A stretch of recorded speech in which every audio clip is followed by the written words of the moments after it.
prega a criação do homem, a igreja que prega a criação de Adão e Eva, a igreja que diz que foi Deus que uniu o homem e a mulher, esta mesma igreja, as pessoas estão desistindo da família como os incrédulos desistem. Os incrédulos que não conhecem a Bíblia, que não conhecem o Evangelho. Pastor Boanese, está tão difícil fazer gabinete, pastor Levis, com crente, está tão complicado atender as pessoas, porque eles querem ser atendidos, mas eles querem que nós concordamos com a decisão que eles estão tomando. O camarada chega no teu gabinete, no gabinete do pastor, diz: pastor, vim aqui para dizer para o senhor que eu estou jogando tudo para cima, não vou ficar mais em casa. E ele quer que você dê razão a ele. Ele quer que você diga: não, irmão, você está certo mesmo, eu no teu lugar faria a mesma coisa. E como sacerdote, nós não temos esse direito de fazer. Nós somos reconciliadores. Nós somos chamados para instruir a igreja. Então a gente dá uma palavra contrária à desistência da pessoa. Você encontra uma pessoa fora da igreja, você já teve essa experiência, dificilmente você vai encontrar alguém fora da igreja que vai dizer assim: a culpa é minha de ter desviado, a culpa é minha de estar no mundo. Não, ele vai colocar a culpa em um pastor, ele vai colocar a culpa em uma igreja. Ele vai dizer que na igreja não tem amor, que ele encontrou falsidade na igreja, que ele tem decepção no ministério, que o pastor fez uma coisa que ele não fez. E você vai ver alguém que desistiu da igreja. Se você quiser saber se eu estou dizendo a verdade, procure essa pesquisa. Nunca se houve mais desistência no ministério do que na nossa geração. Os pastores estão entregando as igrejas, os presbíteros estão entregando as credenciais. Pastor, eu não quero mais ser pastor, eu não quero mais ser obreiro, eu não quero mais dirigir igreja. Achar um líder de departamento na igreja hoje é um desafio. Você chama um, ele não quer. Você chama o outro, ele não quer. Você chama o outro, ele diz: não, eu não dou conta. As pessoas estão desistindo da vocação, as pessoas estão desistindo do ministério. Eu vou te dar uma estatística aqui agora. Qual é a geração do suicídio? Qual é a geração onde as pessoas mais se matam? Qual é a geração das pessoas mais deprimidas que a humanidade já teve? Enquanto eu estou falando com vocês aqui agora, tem alguém pulando de um prédio, tem alguém dando um tiro na cabeça, tem alguém tomando remédio para morrer. As pessoas estão desistindo da vida. Por que o senhor está falando primeiro da desistência, para depois falar da perseverança, que é o oposto? A perseverança é o oposto da desistência. Existe uma estatística boa. Se você pegar alguns relatos da internet, você vai ficar feliz. Eu sou da Assembleia de Deus do Belém, em São Paulo. Nós às vezes batizamos em um batismo 2.500 candidatos, 3.000 candidatos num batismo. Se você agora perguntar quantos congressos está tendo em Brasília, de ontem para hoje, coloca na ponta da caneta quantas pessoas aceitaram a Jesus no Brasil, nos congressos estão havendo. Uma estatística boa. Quantas pessoas Jesus batizou com o Espírito Santo? Quantos casais foram restaurados? Muitos. Mas de outro lado tem a outra estatística. Qual é a outra estatística, pastor? Toda a estatística que a Bíblia dá é preocupante, pastor Boanese, porque a expressão muitos é usada. A expressão muitos, qual a expressão? Tudo que eu te falar eu provo na Bíblia. Eu prego o Evangelho há 25 anos e eu sou um dos que passei pelo processo da desistência. Eu quis desistir por causa da crise doutrinária que nós estamos passando. As pessoas estão desistindo de pregar a Bíblia. As pessoas estão desistindo de pregar o Evangelho. Tem mensagem que a gente ouve hoje que se você vai peneirar ela, só cai uma faísca de Bíblia no chão. Não tem nada de Evangelho, de Bíblia, de instrução bíblica. As pessoas estão desistindo de pregar a Bíblia. Será que a gente tem medo do que as pessoas vão pensar quando a gente prega a Bíblia? Não. A Bíblia não é um livro nosso. Quando nós falamos da Bíblia, nós falamos daquilo que o autor escreveu. Nós temos toda a liberdade para falar da Bíblia. Nós não podemos ocultar a verdade das pessoas. Seja ela uma verdade dura, seja ela confrontadora, seja ela uma verdade que alguém não vai gostar, seja ela uma verdade que alguém não vai querer ouvir, porque Paulo escreveu a Timóteo dizendo: olha, Timóteo, pode preparar. Está vindo um tempo aí em que as pessoas não suportarão ouvir a verdade. Eles vão ter um bicho, um verme dentro do ouvido, e quando eles ouvirem a verdade, eles vão ficar inquietos, eles vão ficar perturbados, eles vão ficar agoniados, e eles vão se voltar às fábulas. Eles vão querer ouvir histórias, eles vão querer ouvir fábulas, coisas que não existem. Mas tu, sê firme, cumpre o teu papel. Olha para o teu irmão e diga isso para ele: mas tu, sê firme e cumpra o teu papel. É uma das coisas, eu vou chegar lá, paciência, só peço a tua paciência para me introduzir a mensagem aqui, vai ser rápido. Uma das coisas que está escrito no tema que vocês escolheram é que a igreja perseverava na doutrina dos apóstolos. Toda vez que soa esta palavra doutrina, as pessoas lembram da igreja tradicional antiga. As pessoas já começam a pensar em uso, costume, no que as pessoas... Não esqueça isso aí. Doutrina está muito além disso. Doutrina é muito mais do que isso. Doutrina fala de princípios morais, de princípios éticos, de princípios da família, de leis espirituais. A doutrina é muito mais do que isso. Então, escute o que eu vou dizer para você. Nós temos um problema com a nossa geração. Por quê? Não estou ofendendo vocês não. Eu só estou deixando vocês de olho aberto para a gente chegar lá. Quem tem mais de 40 anos aqui? Deixa eu ver. Apesar de ser um congresso de jovens, tem algumas pessoas. Você foi a última geração, segundo a psicologia, segundo a ciência, nós fomos a última geração que participamos de uma coisa que essa geração presente não vai participar mais: as brincadeiras de rua. Aquelas brincadeiras que só você conta para o teu filho, ele não sabe o que é brincar na rua, o que é polícia ladrão. Tem uns irmãos aqui que gostavam de uma brincadeira que eu gostava quando eu era criança, mas crente não pode. Cai no poço. Quem te tira? Meu bem, não tem. Acabou.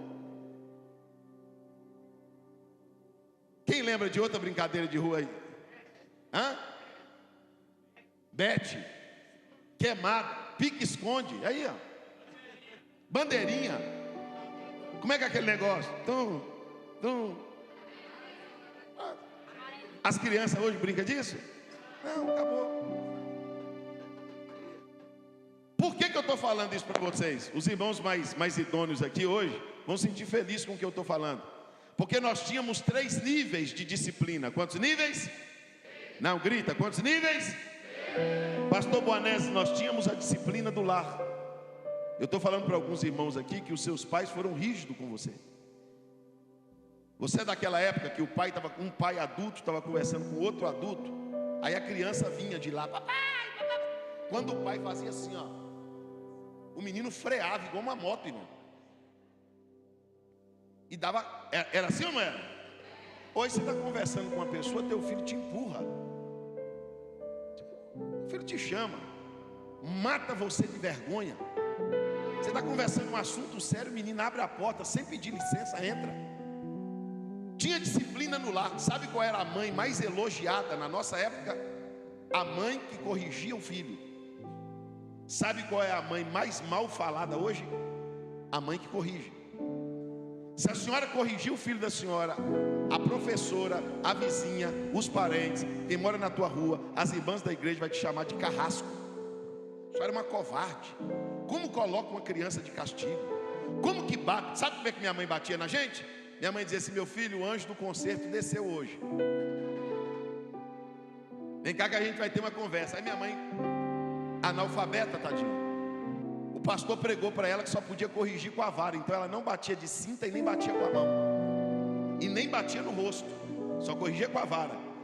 Aí o pastor citou o versículo, ela guardou de mente. Como ela não lia, ela colocava a gente para ler.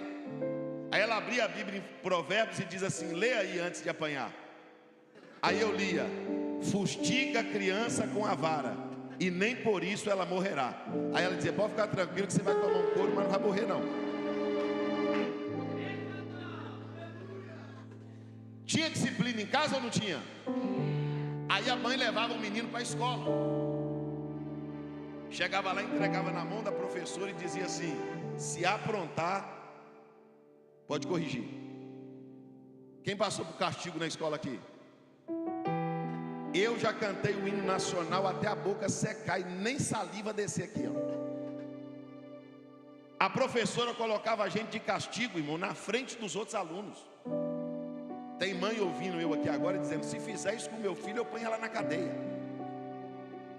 Tem mãe me ouvindo aqui dizendo: se a professora falar alto com meu filho, eu levo a polícia. Ela é claro, a senhora não disciplina teu filho. Quando você não disciplina teu filho, você não aceita ninguém discipliná-lo. Então, se não tem disciplina em casa, não vai ter na sociedade. Qual é o teu medo hoje? Levar teu filho para a escola. Não tem disciplina na escola. A senhora ensina a Bíblia para o teu filho. Chega lá, a professora ensina para ele o marxismo. A senhora ensina para ele que Deus criou o homem e a mulher. Chega lá, a professora ensina para ele a doutrina de Darwin, que o homem veio do macaco. Aí você ensina para o teu filho uma coisa, chega lá, professor ensina outra. Hoje a senhora leva o filho para a escola com medo, porque não tem disciplina mais na sociedade. Na escola, o seu filho pode entrar vestido de mulher, e a sua mulher pode entrar vestido de menino. Não tem problema nenhum, não tem disciplina na escola. Não tem disciplina na escola. O seu filho pode pintar e bordar, fazer o que ele quiser na escola. Hoje não vai acontecer nada com ele. Então tinha disciplina no lar, tinha disciplina na sociedade, sim ou não? Aí a gente vem para a igreja. O crente foi disciplinado em casa, foi disciplinado na sociedade. Quando chegava na igreja, ele tinha problema com disciplina? Podia arriar o bambu, irmão. Podia pregar duro. O pastor estava batendo aqui no púlpito, pregando duro, e os crentes estavam fazendo o que? Parecia que eles estavam gostando. Meu Deus, o povo é masoquista, né? Não é só acostumado com disciplina. Hoje você fala um negocinho desse tamanho, o irmão torce o bico, faz cara feia, te encara, levanta, pega a Bíblia. Sabe por que ele é assim? Indisciplinado. Ele não foi disciplinado, então ele acha que a mãe não disciplinou, o pai não disciplinou, a professora não disciplinou. Ele está achando que Deus vai seguir a mãe dele. Ele está achando que Deus vai fazer igual o pai dele faz. Se a tua mãe não te corrigiu, teu pai não te corrigiu e a sociedade não te corrigiu, tenha certeza de uma coisa: Deus vai te corrigir. Se a tua mãe te deu moleza, não espere moleza de Deus, porque Deus não vai te dar moleza. É por isso que as pessoas estão tendo um problema com a desistência. Eles estão acreditando num Deus que não existe. Você está me entendendo? Diga glória a Deus. Então, pastor, como que eu faço para não fazer parte da geração da desistência? Eu acredito que você não fará parte. Você vai conseguir fazer parte da geração dos perseverantes. Então, primeiro eu tenho que começar introduzindo a mensagem, falando a verdade. Por quê? Para mim não ficar enchendo linguiça aqui, te falando coisas que não vai acontecer, não vai cumprir, e você vai sair daqui sem lição nenhuma, e amanhã a sua vida vai estar do mesmo jeito. Isso não adianta. Pregar assim, então era melhor fazer outra coisa da vida, não ser pregador. Porque o pior lugar para contar mentira é o altar. Porque você está contando mentira num lugar que não é seu, num lugar que tem dono. Aí quando você descer daqui, o dono do altar pode pegar você e dizer: vamos conversar. Quem mandou você falar aquilo? Quem mandou você pregar o que não está na minha Bíblia? Quem mandou você falar o que eu não prometi? Então fica complicado. Escuta aqui. Primeiro, a perseverança é o terceiro nível de um processo. Você pode repetir isso? Não, todo mundo, até os adolescentes, todos gritam.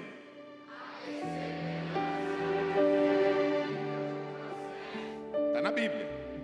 A Bíblia diz que a tribulação produz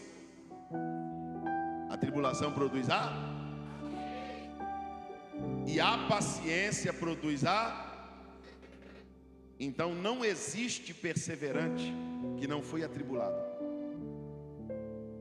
Não existe perseverante que não seja paciente. Para ser perseverante tem que passar pela tribulação e pela paciência. Se você não for atribulado e se você não for paciente, você nunca será perseverante. Porque ninguém pode ser perseverante sem passar pela tribulação. Você me entende isso? Diga amém. Amém. Então nesse nível que nós estamos vivendo, eu olho para vocês adolescentes, jovens. Eu nunca prego uma mensagem para os jovens como se com ar de superioridade, como se, pelo contrário, eu tenho dó de vocês, porque vocês nasceram na pior época. Vocês nasceram na época que o mundo está virado de cabeça para baixo. Vocês nasceram na época da tecnologia. Vocês pegaram o mundo pior. Seu pai viveu num mundo melhor, sua avó viveu num mundo melhor, a sua mãe viveu num tempo que na televisão não tinha nudez, tinha censura. Seus pais viveram num tempo que não tinha palavrão no rádio nem na televisão, porque o governo não permitia. Hoje o governo coloca. Então o seu desafio é muito maior do que o da sua mãe. O seu desafio é muito maior do que o da sua avó, porque você nasceu num tempo difícil. E Davi agora, no texto que eu li, se você ler a epígrafe do capítulo 23, a Bíblia diz que são, pastor Leite, as últimas palavras de Davi. E nas últimas palavras de Davi, Davi não fez uma despedida à família, Davi não fez um testamento, Davi não fez uma carta despedindo das pessoas. Davi disse: as últimas palavras da minha vida, eu quero falar dos valentes que eu conheci, eu quero falar das pessoas perseverantes, eu quero falar das pessoas insistentes que eu conheci. E Davi vai dar uma lista de 37 valentes, e entre eles ele coloca o Eleazar. O Eleazar tem uma história de vida extraordinária. E vou colocar uma vírgula aqui, que eu vi a irmã orando, preocupada aqui, orando por alguém que está aqui, que Deus revelou ela na oração, que está pensando em se matar. Deixa eu te dizer uma coisa aqui, dura, mas verdade. Não existe base para ninguém tirar a vida. Pastor, quem julga é Deus. Não é Deus quem julga, não. Quem julga é a palavra. Deus só tem duas pessoas na Bíblia que suicidou, que quis se matar: Saul e Judas. Os dois tinham traído Deus. Não existe na Bíblia história de um crente salvo que se matou. Jó perdeu 10 filhos, Jó perdeu toda a riqueza, Jó perdeu a saúde, Jó perdeu o prestígio, Jó perdeu a reputação, e Jó não se matou não. Os apóstolos foram queimados, jogados na fornalha, os crentes eram jogados para os leões, eram jogados no coliseu, eram matados ao fio da espada, e ninguém se matou não. O dia que você vê alguém na televisão dizendo assim, não, cada um, negativo, não pensa assim, porque alguém está te aconselhando a entrar pelo caminho que não é para entrar. Quem tem o Espírito de Deus será convencido de que Deus é vida, e é vida com abundância. Essa fase ruim vai passar na tua vida, você vai viver, mas seja perseverante, vença essa dor. Sabe como que você vence a dor? Tendo uma fé maior do que ela. Você pode, só quem tem uma fé maior do que a dor, levante a tua mão e diga glórias a Deus. Pastor Boanese, Deus vai falar desse homem através de Davi, no capítulo 23, e eu quero falar devagar, porque no final o Espírito de Deus vai fazer algo tremendo aqui no nosso meio. Quem acredita nisso? Mas eu quero que você me ouça. Eles estavam diante de um desafio, eu vou te falar o que Israel fez. Talvez você está vivendo isso na pele. Israel provocou os filisteus. Quem desafiou os filisteus foi Israel. Vou conjecturar para os irmãos entenderem. Vem para cá, vocês não são homens. Vem para a guerra. Estão com medo por quê? Por que vocês estão aí? Vem para matar. Israel falando. Aí sabe o que os filisteus fizeram? Vieram. Eu tenho, irmãos, eu não sei se é pena, se é misericórdia desses crentes que ficam brincando com o diabo, como se o diabo não fosse ninguém. Você está subestimando um inimigo perigoso, meu irmão. Você está subestimando um inimigo. Pastor, o diabo me respeita. Ele não respeita Deus, irmão. O diabo não tem medo de Deus. O diabo encarou Deus, ele não vai te encarar. O diabo sabe matar, sabe roubar, sabe destruir. O diabo faz um filho matar a mãe, uma mãe matar o filho. O diabo faz uma mãe pegar um filho e jogar dentro de um rio, dentro de um poço. O diabo é um inimigo perigosíssimo, sagaz. A Bíblia diz em Efésios capítulo 6 que para enfrentar esse inimigo você tem que usar armadura, mas não é a armadura do exército brasileiro não, nem de Israel não, é a armadura de Deus.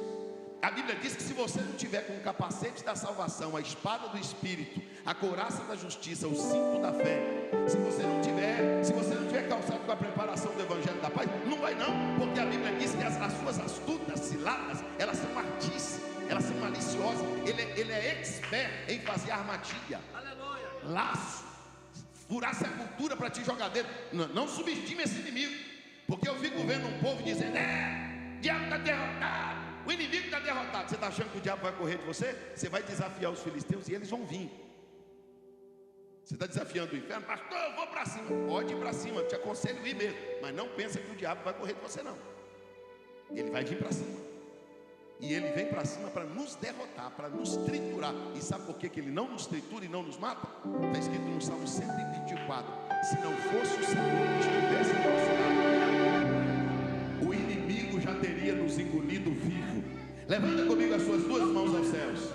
Pastor, por que o diabo ainda não me matou? Por que eu estou vivo? Por que Deus está me guardando? Porque aquele que habita no esconderijo do Altíssimo, a sombra do Todo-Onipotente descansará. Direi do meu Deus, Ele é a minha fortaleza e nele confiarei. Sabe o que Deus está fazendo esta manhã? Ele está te livrando do laço do passarinheiro, da peste perniciosa.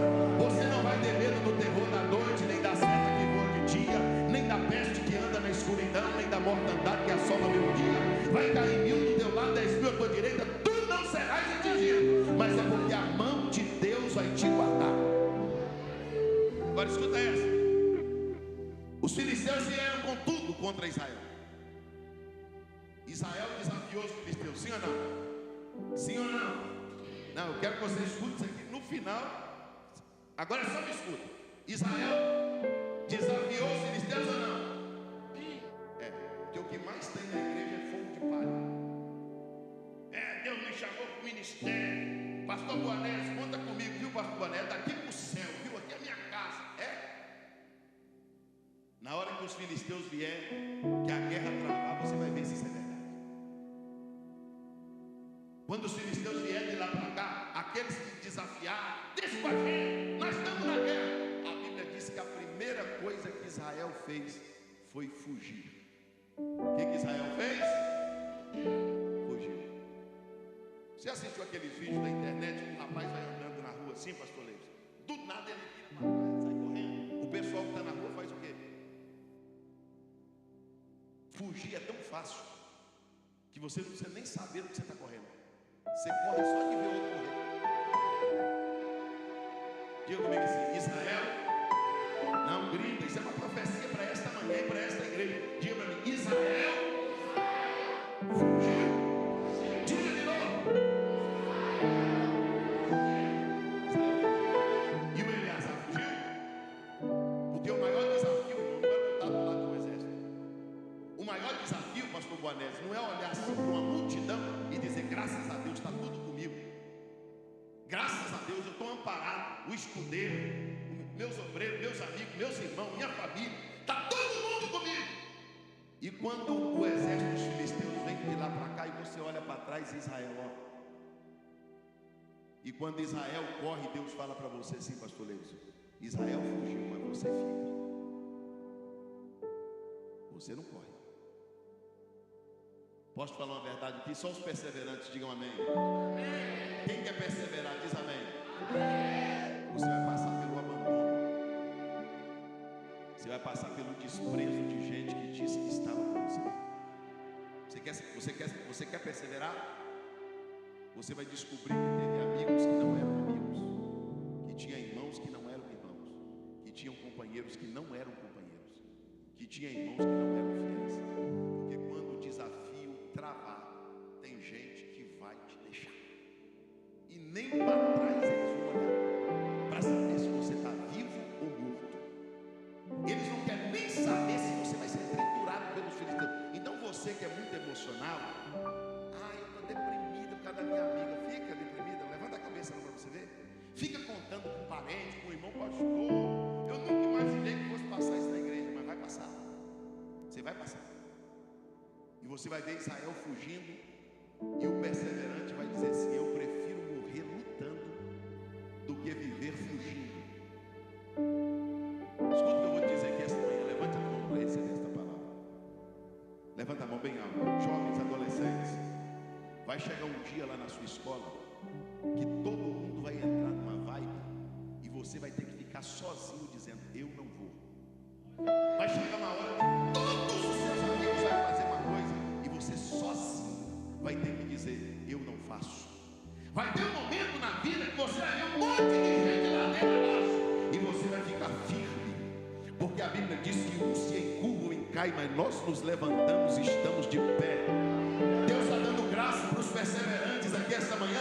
Você pode levantar com a mão e dar glória a Deus. Essa resistência que você está recebendo vem de Deus. Segura a mão levantada que eu vou falar agora. Pastor, por que eu não vou correr? Porque Deus vai te dar coragem para enfrentar. Deus vai te dar coragem para dizer não. Deus vai te dar coragem para permanecer firme quando os outros fugirem. Porque daqui a pouco você vai ver o que Deus vai fazer. A tua perseverança, ela vai gerar uma experiência.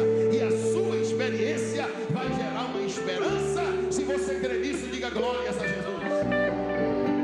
Primeiro, você vai ter que ficar quando os outros fogem. Você vai ter que passar por decepções que você nunca esperava passar. Por que você correu, irmão? Eu corri porque todo mundo correu. Por que você saiu, irmão? Eu saí porque um monte de gente saiu. Você desistiu por quê? Eu desisti porque um monte de gente desistiu. O perseverante não pensa assim. O perseverante enfrenta quando os outros fogem. Por isso que Deus nunca vai honrar o covarde. Deus sempre vai honrar o perseverante. E depois, pastor, sabe depois o que aconteceu? Depois ele teve que enfrentar o exército dos filisteus sozinho. Ele teve que enfrentar o exército como? Pode ter paciência que eu chego lá. Como que ele enfrentou o exército? Onde estão os perseverantes? Diga amém. Você acha que é fácil servir a Deus dentro de uma casa, pastor Barão? Sozinho. Você conhece uma irmã assim? Que carrega a família todinha aqui, ó. O marido não congrega, os filhos não oram. E o perseverante está lá sozinho. A família se arrumando, se empetecando para ir pular carnaval. E a irmã sozinha, dizendo assim: eu vou para a batalha, eu vou para a igreja, eu vou servir a Deus, eu vou perseverar. Eu vim aqui esta manhã dizer que a graça de Deus está sobre a tua vida. E o espírito da desistência não vai te pegar, porque você nasceu para perseverar. Você pode levantar tua mão, você que nasceu para perseverar? Entenda uma coisa: perseverança não é força. Diga comigo: perseverança não é força. Perseverança é insistência. Não é todo dia que você vai estar forte não, mas se você for insistente. Pastor, o que é ser insistente? Vou te explicar mais ou menos. Está tendo oração na igreja. Aí você chega na oração e não tem o que orar. E não pensa você que esse dia não existe, não, que existe. Que dia que você ajoelha e fala: meu Deus, não sei nem o que eu falo. Mas para Deus o que importa não é o tanto que você vai orar, é você ter ido. Vai ter dia que o pastor vai dizer para a esposa assim: por mim eu ficava em casa hoje, por mim eu não saía desse sofá, não aguento mais. Aí sabe que Deus fala para ele: não, meu filho, é para você ir. Não, eu estou sem mensagem, estou sem inspiração, eu não sei nem o que eu digo para o povo. Não, chega lá, não precisa falar nada, não, para pôr outro para falar. Mas vai lá, senta no seu lugar e fica lá. Aí você vem quebrado, moído, e senta aqui. Aí a irmã do ciclo de oração chega aqui, você do conjunto, você que canta, vai ter dia de você chegar aqui triste e o Espírito Santo dizer para você assim: louva. Você: Senhor, mas eu estou sem alegria. Não, pode cantar sem alegria mesmo. Esse negócio de cantar não tem nada a ver com alegria não. Cantar é adoração, não tem nada a ver com circunstância. E você vai chegar aqui e Deus vai dizer assim: perseverar é isso, minha filha. Você sabe o que é perseverar? Ainda que a figueira não floresça, ainda que não haja fruto na vide, ainda que o produto da oliveira minta, ainda que no curral não haja gado, ainda que as ovelhas sejam levadas do curral, todavia eu me alegrarei no Senhor. Levante comigo as duas mãos aos céus. Ainda que as águas rujam e se perturbem, ainda que os montes sejam jogados no meio dos mares, há um rio cujas águas são correntes e alegram a cidade de Deus. Deus está no meio dela, ela não será abalada, porque Deus a ajudará no romper da manhã. Deus te trouxe aqui perseverante esta manhã para te dizer: não sai desta peleja, porque eu faço cessar a guerra até os fins da terra.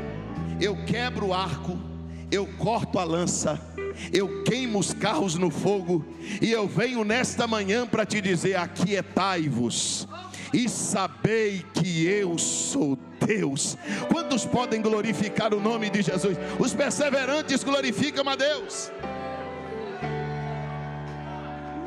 Lutar sozinho não é fácil. Quem já teve aqui a sensação de estar numa batalha sozinho? Quem já teve? Tem sensação pior? Cadê Israel? Cadê os parentes? Cadê os amigos? Cadê os irmãos? Cadê todo mundo? E você ali, a luta travada, e você lá, e ele lutando. Só que você é perseverante, mas não é super-homem. Você é perseverante, você é mulher de Deus? É, mas você não é de ferro. Sabe o que aconteceu com o Eleazar? A Bíblia diz que ele lutou e a sua mão cansou. A sua mão? Vamos lá, estou chegando lá. A sua mão? Cansou. Então diga comigo: perseverante também cansa. Agora eu vou te explicar a diferença do cansaço para a covardia. O covarde não luta, o perseverante luta até cansar. Há uma diferença muito grande de quem nunca lutou, de quem nunca orou e de quem orou até cansar. Existe uma diferença de quem nunca assumiu a chamada e de quem assumiu e lutou até cansar. Existe a diferença de uma mulher que nunca lutou pelo casamento e existe a diferença de uma que lutou até cansar. O Sama não era covarde, o Eleazar não era covarde. O Eleazar estava cansado. Só que mesmo cansado, escuta isso, mesmo cansado, ele não soltou a espada. Mesmo cansado, ele continuou na guerra. Mesmo cansado, escuta o que eu vou te dizer, que eu vou chegar lá. Diga pelo menos para 2 irmãos assim: o inimigo quer te vencer pelo cansaço.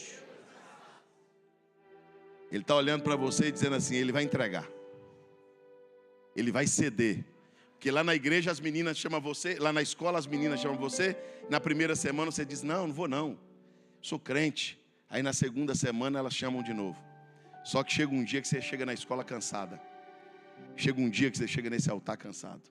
Chega um dia que você sobe para tocar aqui cansado. Aí o inimigo olha e diz assim: agora eu peguei ele. Ele vai perder a resistência. Quem é que vai conseguir continuar lutando cansado? O inimigo está olhando para algumas famílias e diz assim: ela cansou, daqui a pouco ela chuta tudo para cima. Ele cansou, daqui a pouco ele desiste de tudo. Só que a Bíblia diz que o Sama, mesmo cansado, continuou lutando. Você pode levantar a mão e dar um grito para o inferno escutar, dizendo assim: posso estar cansado, mas ainda estou guerreando. Tem gente que entrou aqui esta manhã exausto, cansado, perplexo, mas Deus vai te devolver forças nesta manhã. Levanta a tua mão para receber força de Deus. Levanta suas mãos para receber forças do céu. Eu tenho uma mensagem de Deus na ponta da minha língua para dizer para a senhora, para você adolescente, para você jovem: o teu cansaço não vai te levar à desistência, porque o socorro de Deus vai chegar antes. O teu cansaço não vai te fazer fugir da peleja, nem da batalha, nem do ministério, porque Deus vai te socorrer antes. Diga glórias a Deus.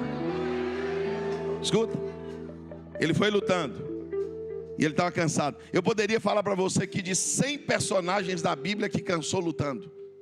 Eu poderia falar para você do exército de Gideão. Eu poderia falar para você de Davi quando lutou até cansar.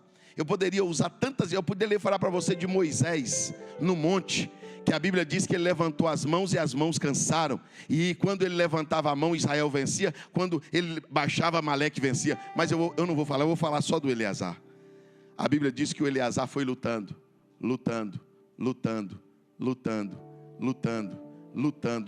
até a espada grudar na sua mão. Diga comigo assim: a espada grudou na sua mão. Pastor, como que ele sabe que a espada grudou na mão? Porque em um momento, no momento do êxtase, do auge do cansaço, provavelmente ele tentou fazer o que com a espada? Mas quando ele tentou soltar, o que aconteceu? E se eu te disser nesta manhã que você lutou tanto, você perseverou tanto, que a espada grudou na sua mão? Pastor, me prova que a espada grudou na minha mão. Provo. Você canta? Você prometeu que não ia cantar mais. Cantar mais não, pastor, não tem um motivo para cantar, eu estou angustiada. E hoje você cantou. Por que eu cantei, pastor? Porque a espada grudou na sua mão. Você perseverou tanto no ministério, pastor, obreiro, que hoje, se você desistir e disser: eu não quero mais ser pastor, eu não quero mais dirigir igreja, eu não quero estar mais no altar, quando você jogar a espada, ela vai voltar, porque a espada grudou na sua mão. O ministério está pegado a você. Não, tem gente aqui que perseverou tanto na oração e na fé, que nem para desviar você presta mais. Quer que eu prove? Não, pastor, eu quero Bíblia, eu quero que o senhor me prova na Bíblia, eu vou provar para você. O salmista Asaf levantava fazendo salmos gloriosos. Quando foi um dia de manhã, ele pediu um tom para os instrumentos, dá um tom aí. O pessoal pensando que Asaf ia cantar um hino. Asaf diz assim: dá um tom aí que eu vou entrar com a estrofe. Aí quando deu o tom, Asaf disse: estou desviado. Não, misericórdia, Asaf, fala isso não, rapaz, você é salmista. Não, eu estou me desviando. Mas você está se desviando por quê? Ele diz: deixa eu cantar, é um salmo, eu tenho que cantar. Eu estou me desviando porque eu olho para as pessoas que não servem a Deus com fidelidade, e eles estão mais felizes do que eu. Os olhos deles estão cheios de gorduras, e eles não têm o sofrimento que os outros filhos dos homens têm. Sabe por que eu estou me desviando? Porque eu amo a Deus, eu amo a casa de Deus, eu amo o ministério, e todas as manhãs eu sou afligido. O que Deus está me dando de presente por eu amar Ele é castigo, é aflição. Por que você está desviando, Asaf? Eu estou me desviando porque quando eu olho para os filhos dos homens que não temem a Deus, eles estão sorrindo, eles estão dançando, eles estão brincando. E eu que sou crente estou angustiado, estou chorando. Para que eu fui lavar minhas mãos na inocência? Para quê? Para que eu fui ser tão crente? Quer saber de uma coisa? Eu não quero mais saber de ser levita, nem ser sacerdote da casa do meu Deus. Isso ele está falando. Verso 1, verso 2, verso 3, verso 4. Quando chega no verso 17, diz assim: até que entrei no santuário. Asaf, você não estava desviado?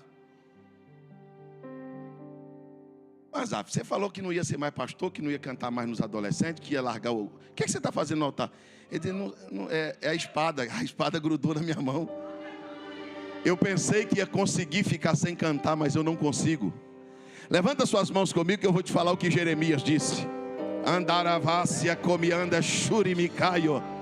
Sabe o que Jeremias disse para Deus no capítulo 20, versículo 9, se não estou equivocado, ou vice-versa. Ele diz assim: o Senhor me iludiu, iludido eu fiquei. Não falarei mais no teu nome e nem mais me lembrarei de ti. Versículo abaixo: mas isso foi como um fogo aceso dentro de mim. Eu não resisti e tive que falar. Eu tenho uma notícia boa para te dar nesta manhã, perseverante. O teu chamado é maior do que a tua revolta.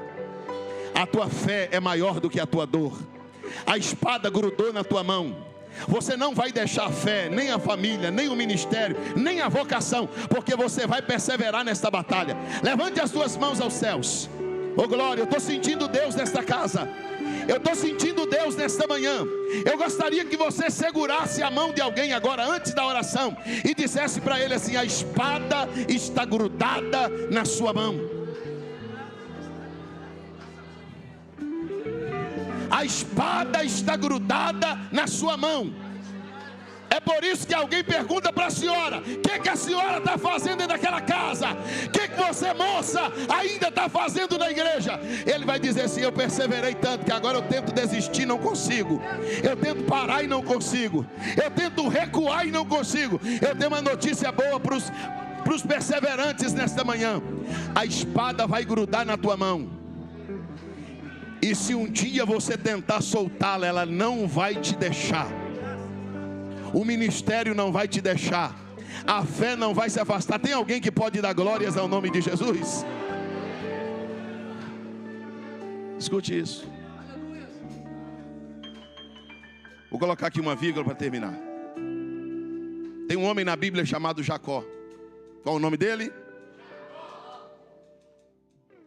Jacó, suplantador, enganador.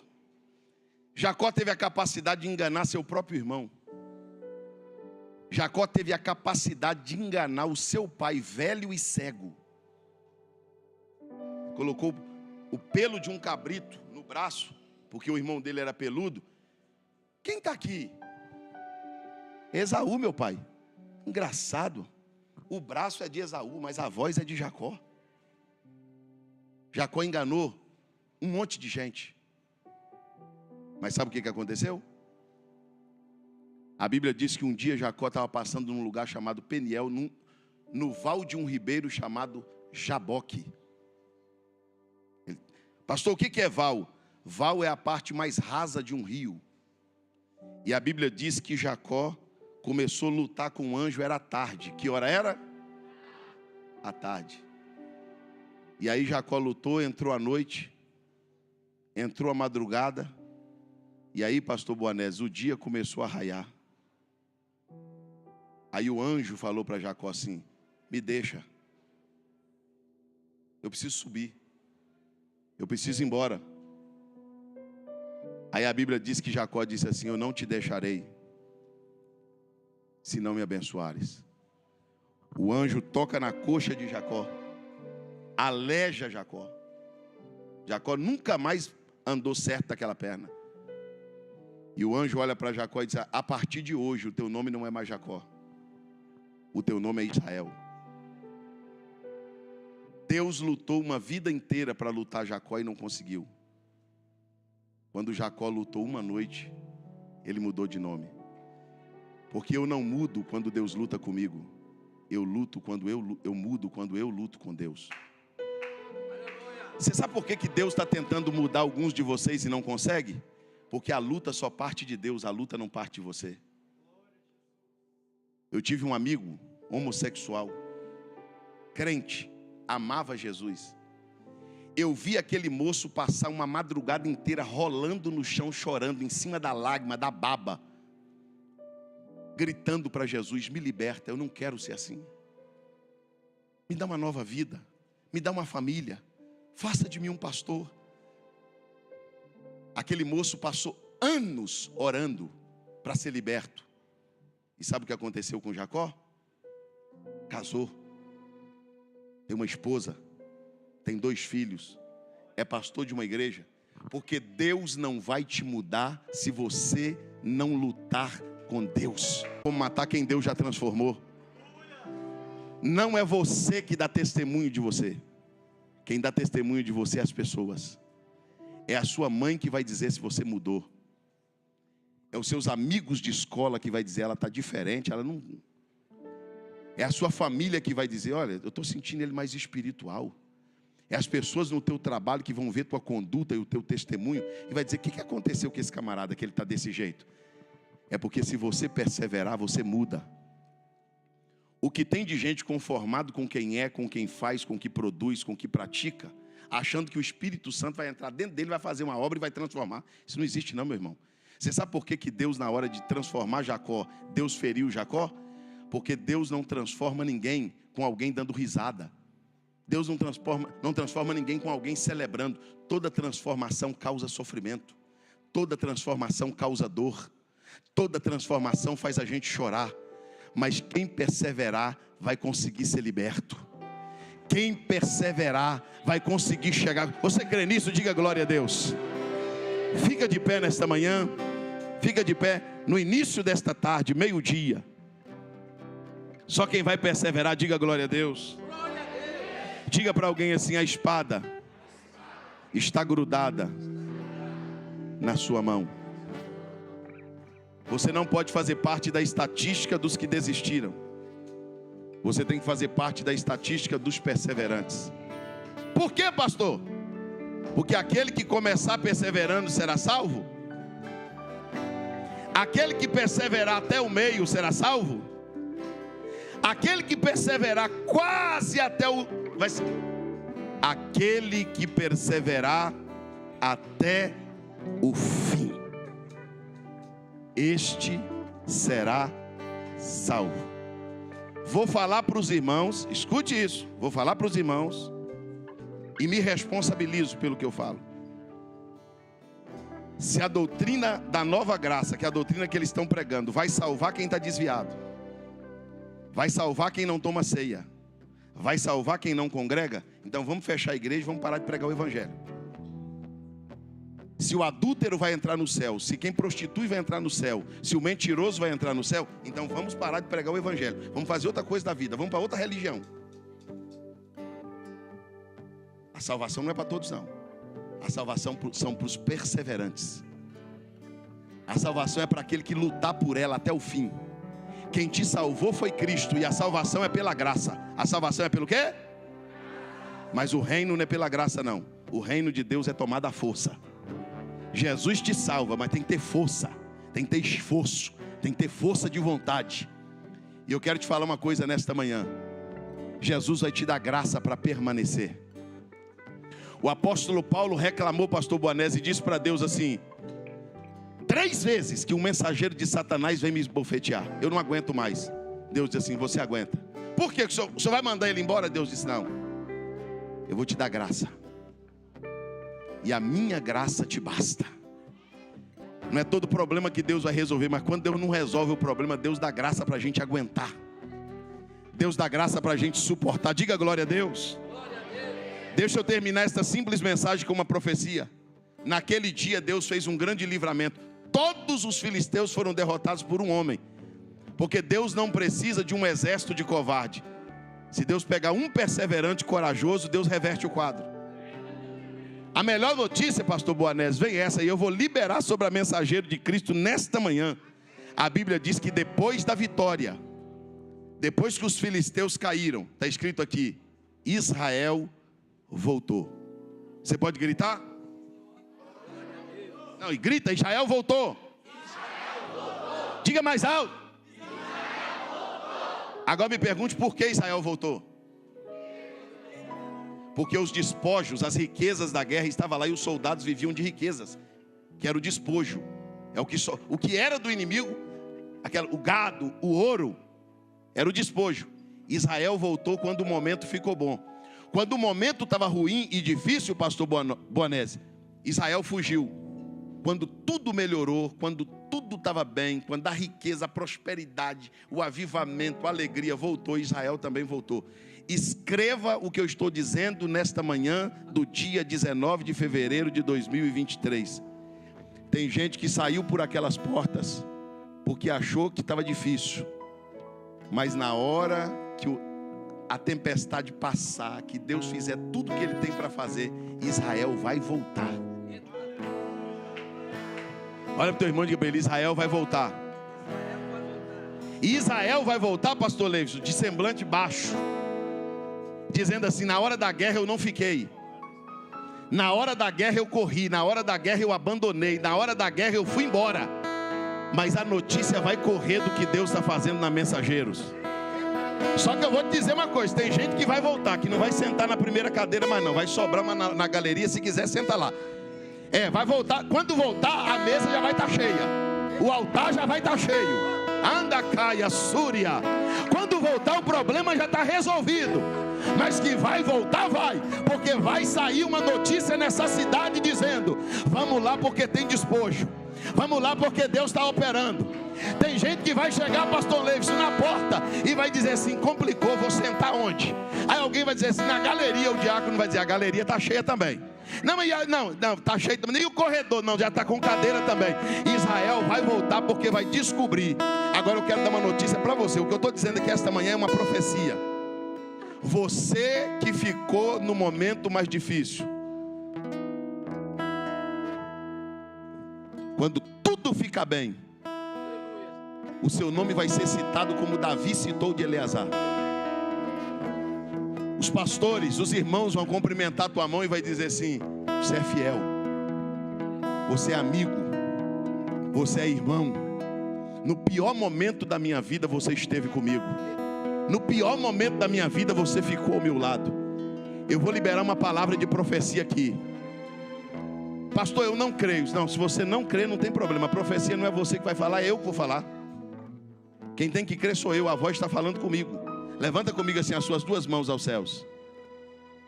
Vai haver uma revolução espiritual nessa igreja. Vou repetir, vai haver uma revolução espiritual nesta igreja. O Espírito de Deus que não mente, não confunde nem engana. Ele me diz que dentro dos próximos meses uma avalanche de gente que estava desviada vai voltar. De gente que estava caída vai se levantar. Prepara porque um desses é da tua família. Dê glória a Deus porque um desses você conhece. Erimicandaramaia Súria. Deus está dizendo que vai trazer um avivamento a este ministério tão grande, que tem gente que vai voltar de longe, vai voltar de perto. Tem gente que saiu com o espírito da ingratidão e vai voltar só para pedir desculpa e sentar para aprender a ser crente de novo. Eu gostaria que você desse a mão para alguém que está ao teu lado. Oh, glórias ao nome de Jesus. Eu vou entregar uma palavra aqui que serve para os pastores e serve para uma criança. Pastores, pastor Leivson, ali é a esposa do nosso pastor, né? Pastora, sabe qual é o maior sonho do diabo? Ver a espada fora da nossa mão. Sabe qual é o maior sonho do inferno? Olhar para a gente e dizer assim, desistiu da chamada, desistiu da igreja, desistiu da fé, desistiu da família. Sabe qual é o maior sonho do diabo? É ver o Eleazar sem a espada na mão e dizendo assim, venci ele pelo cansaço. Ele vai me ver cansado, mas sem a espada não. Satanás pode encontrar comigo em qualquer esquina desse, eu posso estar exausto, mas ele não vai me encontrar sem minha chamada. ele não vai me encontrar sem minha fé. Ele não vai me encontrar sem a companhia do Espírito Santo. Porque eu posso estar cansado, mas covarde não. Eu sou perseverante. Eu vou continuar caminhando. Eu vou continuar andando. Levanta a mão desse irmão lá em cima. Porque o inimigo está tentando tirar a espada da mão dele. O inimigo está tentando desanimar esse guerreiro que está aí do teu lado. Você está segurando a mão de alguém que está passando por uma peleja muito grande. Você está segurando a mão de alguém que está passando por uma batalha muito grande. Mas esta manhã Deus me trouxe para te dizer que a espada está grudada na sua mão. Tenha certeza de uma coisa: Deus vai dar um grande livramento. Tenha certeza de uma coisa: a notícia da tua vitória vai chegar em lugares longe. Tenha certeza de uma coisa: Deus vai restaurar tudo aquilo que você está pedindo para Ele restaurar, e o nome dEle vai ser glorificado. Você pode levantar suas mãos aos céus para nós levantarmos um clamor. E nesse clamor nós vamos mandar embora o espírito da desistência, o espírito da covardia. Nós vamos dizer para Deus esta manhã que nós estamos cansados, mas nós não somos covardes. Nós estamos cansados, mas ainda estamos na guerra. Levante as suas mãos aos céus. Oh glória. Quando a gente ora no microfone, tem gente que não ora. Então eu vou fazer o contrário. Eu vou tirar o microfone para escutar a igreja orando. Você vai colocar o nome de alguém aí que o inimigo arrancou a espada da mão dele. Porque nesta manhã Deus pode devolver espada para covarde que deixou, para covarde que abandonou.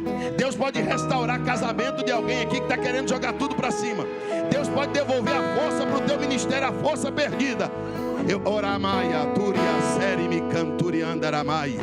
Levanta suas mãos aos céus, fecha os teus olhos. Pode começar a orar, eu quero ouvir tua voz orando. Já tem 10 crentes orando, eu estou esperando. Só os perseverantes. Onde estão os adolescentes perseverantes? Onde estão os obreiros perseverantes? Onde estão os músicos perseverantes? Onde estão as mães perseverantes? Onde estão os pais perseverantes? Orai-me, choriandaramaya surimi, urimi kamana choriandai. Isso, isso, diga isso, ore, fale com Deus. Diga para Deus: eu não vou perder minha salvação, nem eu vou perseverar até o fim. É uma manhã de força, é uma manhã de avivamento, é uma manhã de graça divina, é uma manhã de unção divina sobre a tua vida. Oromi te remanchova surimi comaya suriatéria. Receba de Deus esta manhã força. Com as mãos levantadas aos céus, você irmã, dê um abraço nessa irmã que está ao teu lado. Você irmão, dê um abraço nesse irmão. Diga para ele assim: ô perseverante, a espada está grudada na sua mão. Demai, Rebe a Súria. Eu vejo um milagre acontecendo dentro da tua casa. Eu vejo um milagre acontecendo no teu chamado, no teu ministério. Aquele que perseverar até o fim, este será salvo.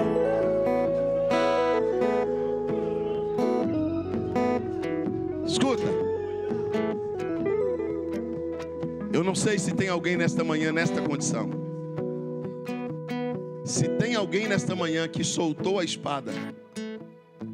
Pastor, eu entrei aqui esta manhã, estou sem congregar, estou sem tomar ceia, estou afastado, estou fraco.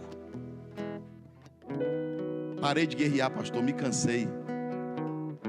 Que Deus me perdoe, mas eu me cansei, eu abandonei. Hoje é dia de você pegar a espada novamente, porque você tem que lutar com ela até ela não soltar mais da sua mão. Se você conseguiu desistir, é porque a espada ainda não estava grudada. Porque quando ela está grudada na mão, você tenta desistir, mas não consegue não. Você tenta deixar ela, mas não consegue. E Deus quer devolver hoje a espada para você voltar para a guerra. Por que, pastor, que eu tenho que voltar? Porque a Bíblia diz que ficarão de fora os covardes. Covarde não entra. Você pode ser gente boa, você pode ter um bom coração. Se você for covarde, você não entra. Deus está te oferecendo ajuda esta manhã. Deus está te oferecendo graça essa manhã. Tem alguém que quer voltar hoje, que estava afastado? Tem alguém? Alguém que está sem congregar? Alguém que está parado? Alguém que está... Pastor, o inimigo que está ganhando com isso, porque eu abandonei a espada, eu abandonei a peleja, mas nesta manhã eu vou voltar. Tem alguém que deseja voltar esta manhã? Alguém que estava afastado, parado? Alguém que quer retomar a caminhada, retomar o ministério, retomar a vocação que Deus lhe deu? Se tiver alguém, é só você dar um sinal com as suas mãos. Eu termino agora. Tem alguém esta manhã que quer voltar? Vai terminar os dias como covarde? Ou vai entrar na lista dos perseverantes? Seja